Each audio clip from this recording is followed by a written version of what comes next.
السلام علیکم ورحمۃ اللہ وبرکاتہ۔ اربعین نووی کی کتاب سے حدیث پڑھ رہے ہیں۔ حدیث نمبر 4 ہے انسان کے تخلیقی مراحل اور انجام آخرت۔ تو ہم شروع کرتے ہیں انشاءاللہ۔ عن ابی عبد الرحمن عبداللہ، انہوں نے کیا فرمایا؟ قال حدثنا رسول اللہ صلی اللہ علیہ وسلم، ہم سے بیان کیا رسول اللہ صلی اللہ علیہ وسلم نے، وہوا الصادق المصدوق، اور یہ واو جو ہے وہ حالیہ ہے، یعنی آپ کا حال کیا ہے کہ آپ الصادق ہیں اور مصدوق ہیں۔ صادق وہ جو ہمیشہ سچ بولتا ہے، اور مصدوق وہ جس کی تصدیق کی جاتی ہے۔ یہ آپ صلی اللہ علیہ وسلم کی صفات بتائی حضرت عبداللہ بن عباس نے، پھر فرمایا ان احدکم، بے شک تم میں سے کوئی ایک، یجمع جمع کی جاتی ہے، اور یہ پیسیو ہے، ٹھیک ہے، خلقہ اس کی پیدائش یا اس کی تخلیق، فی بطنی امہ، بے شک تم میں سے کسی ایک کی تخلیق جمع کی جاتی، یعنی کہ تخلیق کی جاتی ہے اس کی ماں کے پیٹ میں، یعنی تخلیق مختلف مراحل سے گزرتی ہے۔ 40 یومن، 40 دن تک، نطفۃً، وہ نطفے کی حالت میں ہوتا ہے، ثم یکون، پھر وہ ہوتا ہے علقۃً، علقہ کی حالت میں، جمع میں خون کی طرح ہو جاتا ہے، اور اس کو علقہ کہتے ہیں۔ 40 مثل ذالک، یعنی کہ 40 دن وہ بھی، ثم یکون، پھر ہوتا ہے مضغۃً، گوشت کا ایک لوتھڑا، مضغہ، مثل ذالک، اسی کی طرح، ٹھیک ہے، اسی کی طرح سے مطلب 40 دن، ثم یرسل، پھر بھیجا جاتا ہے، الیہ الملک، اس کی طرف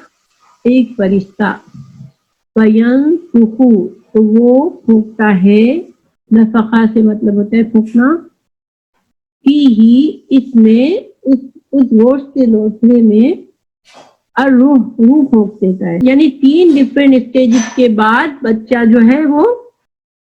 120 ڈیز کے بعد بچہ ایک بچے کی شکل بنتی ہے،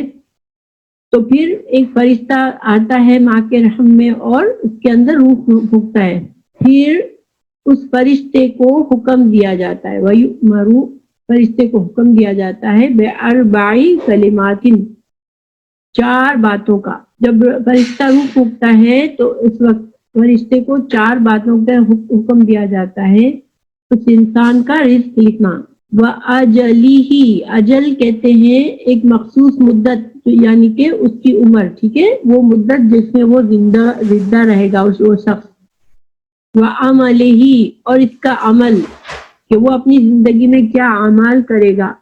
پھر وَشَقِيٌّ او سعید، وہ انسان بدقسمت ہوگا، شقیٌ، بدقسمت ہوگا یعنی کہ جہنمی ہوگا، او سعید، یا نیک قسمت ہوگا یعنی خوش قسمت ہوگا اور جنت میں جانے والا ہوگا۔ اب دیکھیں سبحان اللہ، انسان جب اپنے ماں کے پیٹ میں ہوتا ہے تو اس کے بارے میں یہ 4 باتیں لکھ دی جاتی ہیں، اور یہ اس کی تقدیر ہوتی ہے، اور یہ تقدیر کیسے لکھی جاتی ہے؟ اللہ سبحانہ تعالیٰ کے علم کی وجہ سے، کیونکہ اللہ سبحانہ تعالیٰ کو ہماری تخلیق سے پہلے پتا ہوتا ہے کہ ہم اپنی زندگی میں کیا کریں گے، ہم کتنا رزق پائیں گے، ہم کتنا عرصہ زندہ رہیں گے، اور ہم کیا اعمال کریں گے، اور ہماری موت ایمان پر ہوگی یا اللہ کی فرما برداری پر ہوگی یا نافرمانی پر ہوگی، یعنی یہ ساری باتیں اللہ کو پہلے سے معلوم ہوتی ہے، تو ہمارے نصیب میں لکھ دی جاتی ہے یہ۔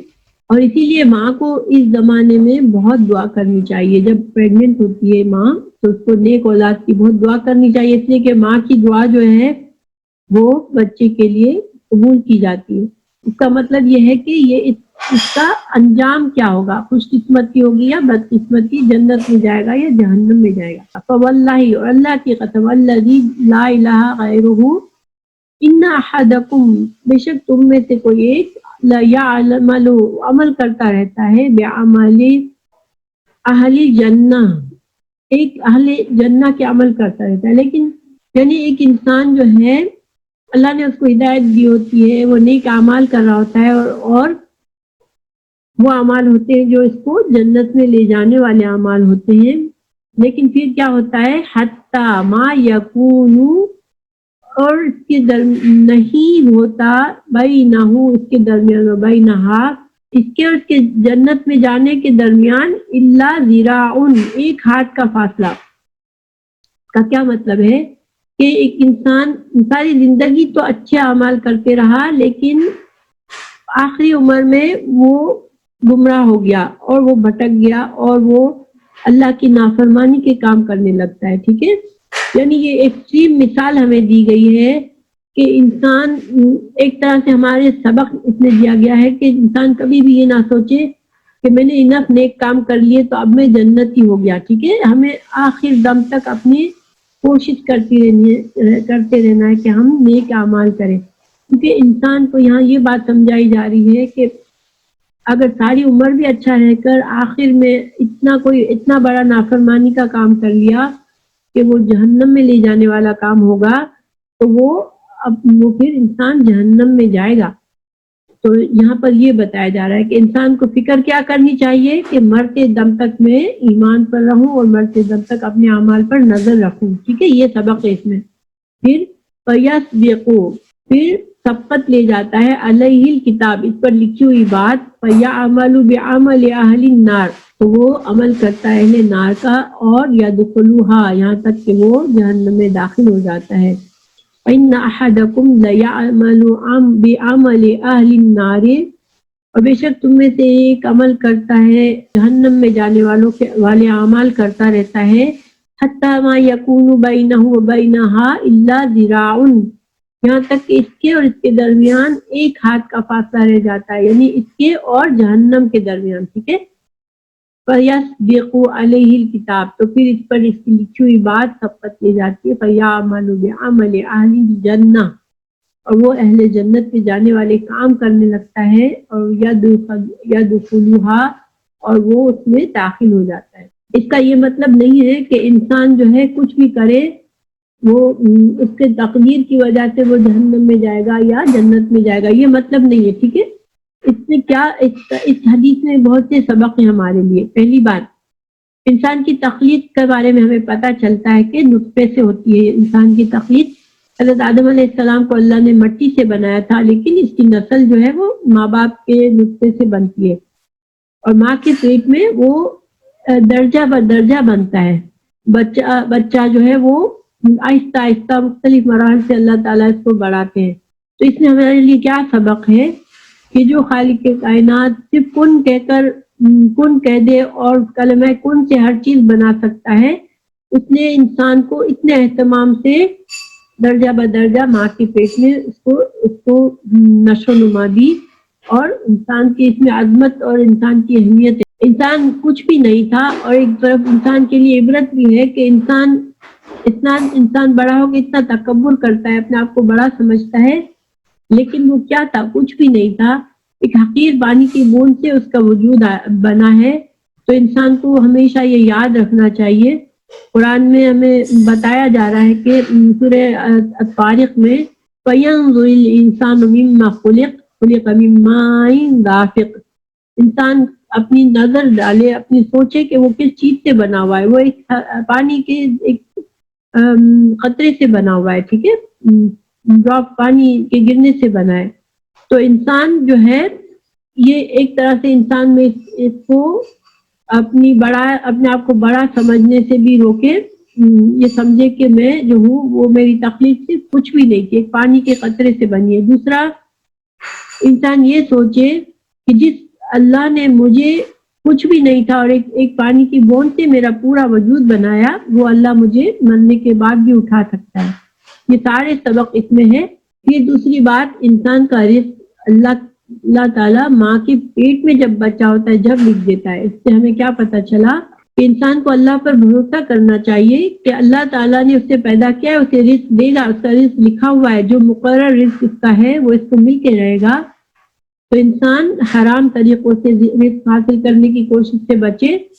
کیونکہ وہی رزق اس کو حلال طریقے سے بھی مل جائے گا کیونکہ اللہ نے لکھ دیا ہے اس کے لیے. تو اگر حرام طریقوں سے کرے گا تو ہلاکت اور بربادی ہوگی, اگر حلال طریقوں سے کرے گا تو اللہ اس سے راضی ہوگا. اگر انسان کو یہ یقین ہو, یہ بھروسہ ہو تو وہ اللہ پر اچھے برے حالات میں اللہ پر توکل کرے کہ مجھے میرا رزق ملنا ہے، وہ کوشش ضرور کرے مگر حلال طریقوں کی۔ پھر انسان کو کبھی بھی اپنے انجام سے غافل نہیں ہونا، اس لیے کہ انسان یہ نہ سوچ لے کہ میں تو اب بہت نیک ہوں تو اب میرے لیے جنت میرے لیے اب مخصوص ہو گئی، اب جنت مجھے ملنی ہی ملنی ہے۔ انسان کو ہمیشہ ڈرنا رہنا چاہیے، ڈرتے رہنا چاہیے، اللہ سے دعا کرتے رہنا چاہیے، اس لیے کہ انسان کا دل جو ہے نا وہ ایک طرح رہنے والا نہیں ہے، ہمارا دل جو ہے وہ پھر بدلتا رہتا ہے۔ آپ سب نے دیکھا ہوگا کبھی ہم بہت زیادہ ہمارا تقوی اور ایمان ہوتا ہے تو کبھی ہم بالکل ہی اپوزٹ جانے لگتے ہیں۔ تو اللہ سبحانہ تعالیٰ ہمیں محفوظ رکھے، اللہ تعالیٰ ہمیں استقامت دے کہ ہم مرتے دم تک ہم اپنے اعمال پر نظر رکھیں، اور موت ہی ہماری جو ہے اصل ایمان پر موت ہوئی وہی کامیابی ہے، ٹھیک ہے۔ اور اللہ تعالیٰ نے ہمیں رسول اللہ صلی اللہ علیہ وسلم نے دعا سکھائی جس کو آپ بہت کثرت سے پڑھتے تھے، یا مقلب القلوب ثبت قلبی علی دینک، اس کو بہت زیادہ پڑھا کرے اس دعا کو، یا مقلب القلوب ثبت قلبی علی دینک۔ یہ ہماری آج کی حدیث ہے، اللہ سبحانہ تعالیٰ سے دعا ہے اللہ تعالیٰ ہمیں دین پر قائم رکھے اور ہمارے دلوں کو ثابت قدمی دے کہ ہم جو ہے وہ اللہ کی رضامندی کے کاموں پر لگے رہیں اور اللہ کی نافرمانی کے کاموں سے ہم بچ کے رہیں۔ اللہ تعالیٰ ایک لمحے کے لیے بھی ہمیں اپنے نفس کے حوالے نہ کرے، شیطان کے حوالے نہ کرے، آمین۔ لیکن انسان بہت کمزور ہے، اس کو ایک لمحہ لگتا ہے وہ اس کا دل بدل جاتا ہے۔ تو اللہ تعالیٰ ہمیں محفوظ رکھے۔